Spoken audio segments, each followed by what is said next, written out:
Լարվել է իրավիճակը մարզահամերգային համալիրի մոտ աստիճաններից ներքև, երբ Եվրամիության, Միացյալ Նահանգների և Ուկրաինայի դրոշներով 3 մարդ է մոտեցել պիկետ անող արցախցիներին, քաղաքական ու հասարակական կազմակերպությունների ներկայացուցիչներին, վանկարկելով Ռուսաստան ագրեսոր։ Ես վատանում եմ, երբ որ Զելենսկի զիբիլ նարկոմանը ստեղա, որ իր ամուսնու դիակն է բերել, իրեր չի բերել, ամուսնու դիակն է բերել, կարում ենք կապրենք սրանց հետո։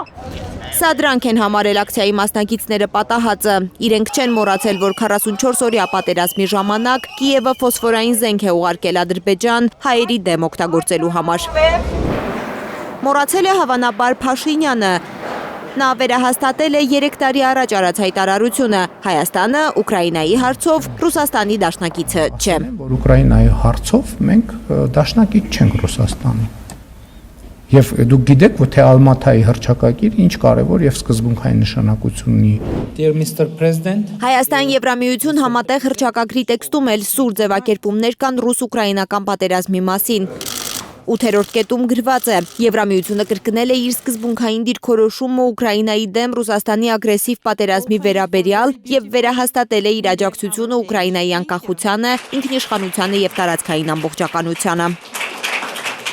Իրենք Հայաստանը դիտարկում են որպես մանրադրամ են որպես դիտարկում։ Իրենք Հայաստանը չեն դիտարկում որ երկիր, որը ինքնիշխան է, սուվերեն է եւ այդ ինքնիշխան սուվերեն երկիրը իր հարաբերությունները կառուցում է հաշվի առնելով իր ազգային պետական շահերը։ Իրենք մտածում են, որ իրենց նեղ անձնական ուրեմն այս խաղերի մեջ կամ իրենց, չգիտեմ, շահերից ելնելով Հայաստանը պետք է ներգրավի հակառուսական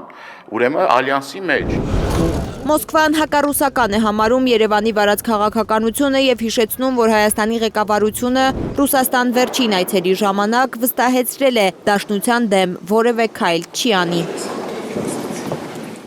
Зеленский воспользовался подобной непостижимой. Զելենսկին օգտվել է Հայաստանի ղեկավարների անհասկանալի քաղաքավարությունից, որպեսզի փորձի դուրս գալ քաղաքական մոռացությունից։ Русофобские выпады. Եվրոպական քաղաքական համայնքի Երևանում անցկացված գագաթնաժողովի ընթացքում Ուկրաինայի նախագահի սկանդալային հայտարարությունը բազմաթիվ վտանգներ է ստեղծել Հայաստանի համար, կարծում է Հայաստան խմբակցության պատգամավորը։ Հայաստանը փաստորեն Զելենսկի կողմից օգտագործվեց որպես պատերազմի նոր մեկնարկի, նոր փուլի մեկնարկի, այսպես ասած նախերգանք։ Վերջին 24 տարվա մեջ առաջին անգամ է Ուկրաինայի նախագահ եկել Հայաստան։ Զելենսկին շնորհակալություն է հայտնել Փաշինյանին Եվրոպայի հետ միասնական լինելու համար։ Հակոբ Բադալյանը դեռ տաղավարում է, պարոն Բադալյան, փաստորեն մեր երկիրը հակառուսական դիրքավորման պետությունների դաշինք մտցնելու փորձի համար են մեղադրում ընդդիմախոսները Նիկոլ Փաշինյանի իշխանությանը համաձայն եք այս գնահատականին։ Ակնհայտ է, որ Երևանը այդ միջավայրի հետ առնվազն հարաբերվում է եւ տեսնում ենք, որ այդ հարաբերությունը մեծ հաշվով չի սահմանում նաեւ Հայաստանի համար կարմիր գծեր գոնե հրապարակավ։ Այդուհանդերձ այստեղ էլ տարածված կարծիքի հետ այդքան համաձայն չեմ, որ Հայաստանը մտել է հակառուսական գործողությունների տրամաբանության մեջ, այլ հարց է, որ ինչպես նշեցի, հակառուսական այդ թեմատիկան ակտիվորեն օգտագործվում է ներքին սպառման համար, հատկապես այս նախընտրական process-ում, եւ ցավոք սրտի այստեղ տարօրինակ է նաեւ այն, որ հենց ռուսական շրջանակներից գիտակցված թե ոչ, բայց երբեմն լինում են արձագանքներ, որոնք կարող էին չլինել, բայց այդ արձագանքները լինում են եւ դրանք հակառակը նպաստում են հենց Երևանի այդ ներքին սպառման համար, հակաքարոզչական այդ թեզը ներքին սպառման համար օգտագործելու։ Սա բերում է իսկապես տարակույսի եւ մտորումների, թե ինչ հաշվարկներով են առաջնորդվում հենց Ռուսաստանում եւ ընդհանրապես Ռուսաստանում ինչպիսի, այսպես ասենք, շերտային մոտեցումներ կան Հայաստանի հետ հարաբերությունների իմաստով։ Վերջին հաշվով մենք տեսնում ենք, որ արտաքին գործերի նախարարության եւ պաշտոնական Երևանի փոխհարաբերությունը, այսպես ասենք, լարված է շատ վաղուց, առնվազն հռետորաբանության մակարդակով։ Եվ այստեղ հարցեր են առաջանում ընդհանրապես, իսկ Ռուսաստանի արտաքին գործերի նախարարության այս ռեգիոնալ քաղաքականությունը վերջին առնվազն 1.5 տասնամյակի ընթացքում ինքնին արդյոք եղել է արդյունավետ եւ եղել է ճշգրիտ, եղել է արդյոք ռացիոնալ հաշվարկների վրա, թե հիմա պարզապես փորձ է արվում նաեւ պաշտոնական Երևանի սխալները օգտագործել ռուսական քաղաքականության արդյունքի առումով մեղմ ասած խնդրահարույց պատկերի արդարացման համար, որ օրինակ կարող է այդ մոտիվացիան ունենալ Ռուսաստանի արտաքին գործերի նախարարությունը։ Դրա համար եմ նշում, որ այստեղ մենք պետք է դիտարկենք իհարկե նաև թե ռուսական կողմը ինչ գործողություններով եւ ինչ տրամաբանությամբ է առաջնորդվում Հայաստանի հանդեպ անգամ արձագանքների իմաստով։ Փաշինյանի հիմնական քաղաքական ընդդիմախոսները շատ են ելնում այն կետից, որ անկախ այդ ամենից ինչը որ դուք նշեցիք, Հայաստանը տնտեսական կապերի առումով ավելի ամուր գործընկեր, քան Ռուսաստանը այս պահին ունի եւ հայկական ջերմուկի ծաղիկների արտահանվող մնացած ապրանքների դեմ այդ խստությունը եթե պահպանվի, Փաշինյանի սահմանած այլընտրանքը առևտուրը Բաքվի հետ կարող է եւ չաշխատել։ Ըստ էս ընդհանրապես համարժեք է այդ առևտուրը այն կապերին, որ Ռուսաստանի հետ կան այս պահին։ Դե բացարձակապես չեն կարող համարժեք լինել, որովհետև ընդհանրապես ոչ միայն ադրբեջանական ուղղությամբ, այլ տնտեսության առումով հասկանալի է, որ Ռուսաստանի դերակատարումը տեսանելի ապագայում, ոչ միայն այսօր, տեսանելի ապագայում անփոխարինելի է եւ հետեւաբար սա է նաեւ, որ չափազանց կարեւոր է դարձնում այո, որոշակի միջազգային իրողություններով պայմանավորված հայ-ռուսական հարաբերության տրանսֆորմացիայի այս բարդ գործընթացը արդյունավետ կառավարելը, որպեսզի դա Հայաստանի համար չբերի հետևանքի։ Հետո մենք իհարկե տեսնում ենք, որ այդ հետևանքի համար, որում շատ դեպքերում հետևանքը մեղմ է բնորոշում որպես։ Մենք տեսնում ենք հետո այդ հետևանքի համար Մոսկվան ու Երևանը պատասխանատվության ինչ որ այսպես պինգ-պոնգ են խաղում, Երևանը Մոսկվային, Մոսկվան Երևանին, բայց դրանից ծանրությունը, որ զգում է Հայաստանը, ամենևին չի փոխվում, հետեւաբար խնդիրը այն է, որպեսզի Հայաստանը կարողանա արդյունավետ կառավարել այդ բարդ Ընդ որում անվտանգային հարցերում էլ այդ պինգ-պոնգի էֆեկտը տեսանք նույն Արցախի հարցը մինչև հիմա Պուտինն ու Փաշինյանը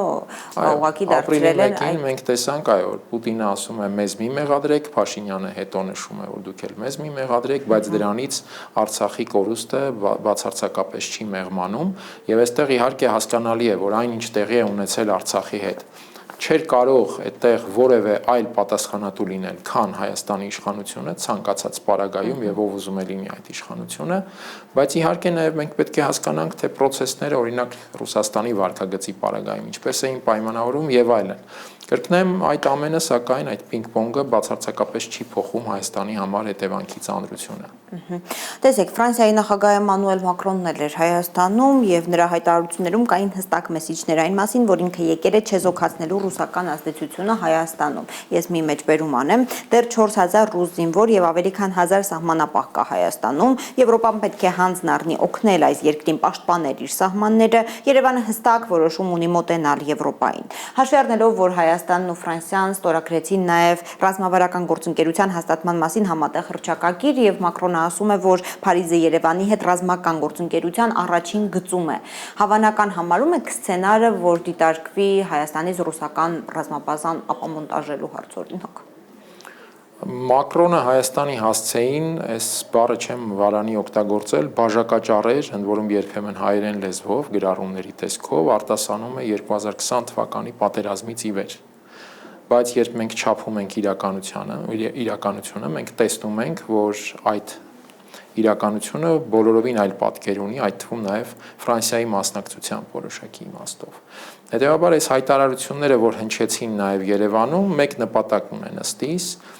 ստեղծել Ֆրանսիայի մեծ դերակատարության տպավորություն, իհարկե թե հայ հանրության համար, թե նաև միջազգային որոշակի դերակատարների։ Մենք տեսնում ենք, որ մոտ տարի արդեն Մակրոնը խոսում է Ռուսաստանի հետ երկխոսելու անհրաժեշտության մասին, անգամ ինչ-որ քայլեր է արվել։